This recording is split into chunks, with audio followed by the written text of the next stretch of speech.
Krishna cooking શોમાં તમારું સ્વાગત કરું છું। આજે સરસ મજાની વેજીટેબલ કટલેટ બનાવીશું। તમે આ રીતે નહીં બનાવી, ખૂબ જ ટેસ્ટી લાગશે અને ખૂબ જ સરસ બની હતી। તમે પણ આ રીતે જરૂરથી બનાવજો। તો અહીંયા મેં આ રીતના 2 મોટા બટાકા બાફેલા લીધા છે। તેને આ રીતે છીણીની મદદથી છીણી લેવાનું છે, હાથેથી નથી ભાગવાના। અને અહીંયા 1 વાટકી જેટલા મેં પૌવા પલાળીને પહેલેથી રાખ્યા હતા। પછી તેની અંદર અડધું બીટ અને અડધું ગાજર છીણીને લીધું છે અને કાંદો, ટામેટો, કેપ્સિકમ, લીલા મરચાંના ટુકડા કરી લીધા છે। તો અહીં એક મીડિયમ સાઇઝનો કાંદો છે, અડધું ટામેટું અને થોડું કેપ્સિકમ, થોડા લીલા મરચાં, પછી અહીંયા ટેસ્ટ પ્રમાણે મીઠું, 1/4 જેટલી હળદર, અડધી ચમચી જેટલું લાલ મરચું, 1/4 જેટલી શેકેલા જીરા પાવડર, 1/4 જેટલો ચાટ મસાલો અને ચપટી ગરમ મસાલો અને ચપટી કાળું મીઠું એટલે કે સંચો પાવડર, 1/4 જેટલું ચીલી ફ્લેક્સ અને ચપટી લીલા મરચાંની પેસ્ટ નાખીશું। તે ઓપ્શનલ છે, તમારે નાખવી હોય તો નાખી શકો છો। બધી વસ્તુને સારી રીતે મિક્સ કરી લેવાનું છે અને બરાબર તેને બાઇન્ડિંગ એટલે કે લોટની જેમ બાંધી લેવાનું છે। તો અહીંયા મને થોડુંક પૌવાનું પ્રમાણ ઓછું લાગે છે, વેજીટેબલ વધારે છે, તો હું થોડાક અડધી વાટકી જેટલા પૌવા પલાળીને પાછા તેની અંદર નાખીશ। જો તમને મારો આ વિડીયો ગમે તો લાઇક, શેર અને સબસ્ક્રાઈબ કરજો, બેલ આઇકન દબાવજો અને કમેન્ટ કરજો। તો અહીંયા થોડા પૌવા પલાળીને ફરીથી નાખી દીધા છે, બરાબર તેને મિક્સ કરી લઈશું। બંને હાથમાં આપણે તેલ લગાવી લઈશું અને તેની કટલેસ વાળી લઈશું। તો મેં અહીંયા 5 જેવો આકાર આપ્યો છે, તમે કોઈ પણ આકાર આપી શકો છો।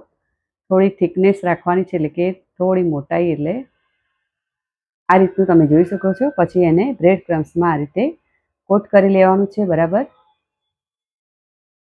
અને તેને કટલેસ બનાવ્યા પછી થોડી વાર માટે તેને 10 થી 15 મિનિટ માટે ફ્રીઝમાં મૂકવું। જે ફ્રીઝમાં મૂકવાથી તે કટલેસ એકદમ સરસ મજાની થશે અને ક્રિસ્પી થશે। તમે તરત જ તળશો તો તમારી કટલેસ તળતી વખતે થોડી તકલીફ પડશે, પોચી પડી જશે, એટલા માટે થોડી વાર ફ્રીઝમાં મૂકવાનું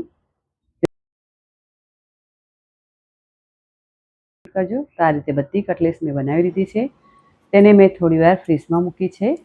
તો અહીંયા 3 કટલેસ હું વગર ફ્રીઝમાં મૂકે, મારા હસબન્ડને ઉતાવળ હતી એટલા માટે મેં અહીંયા 3 કટલેસ ફ્રીઝમાં નથી મૂકી।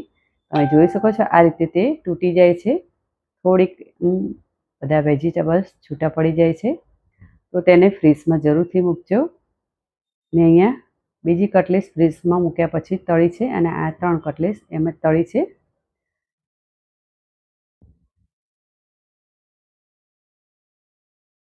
ગોલ્ડન બ્રાઉન થાય ત્યાં સુધી તેને સરસ મજાની તેલમાં શેકી લેવાની છે। અહીંયા આપણે કટલેસને કાઢી લઈશું। અહીંયા મેં ફ્રીઝમાં મૂકેલી કટલેસ મૂકીશું આપણે, તે એકદમ સરસ થશે। બંને સાઈડ તેને ફેરવતા રહેવાનું છે, જેથી એકદમ સરસ મજાની ક્રિસ્પી થશે। તો તમે જોઈ શકો છો પહેલી કટલેસમાં અને બીજી કટલેસમાં કેટલો ફરક છે। તો તમે પણ આ રીતે જરૂરથી ટ્રાય કરજો, ખૂબ જ ટેસ્ટી લાગે છે। આપણે આને એકદમ મીડિયમ તાપે જ રાખવાનું, એકદમ ધીમો પણ નહીં અને એકદમ ફૂલ પણ નહીં, તે રીતનું રાખવાનું છે। તો અહીંયા બધી કટલેસ તૈયાર થઈ ગઈ છે, તેને હું ડબ્બામાં ભરીને સર્વ કરીશ। અહીંયા હું સર્વિંગ પ્લેટમાં પણ સર્વ કરીશ, ટોમેટો કેચઅપ સાથે, તમે લીલી ચટણી સાથે પણ ખાઈ શકો છો। ખૂબ જ ટેસ્ટી એવી આપણી વેજીટેબલ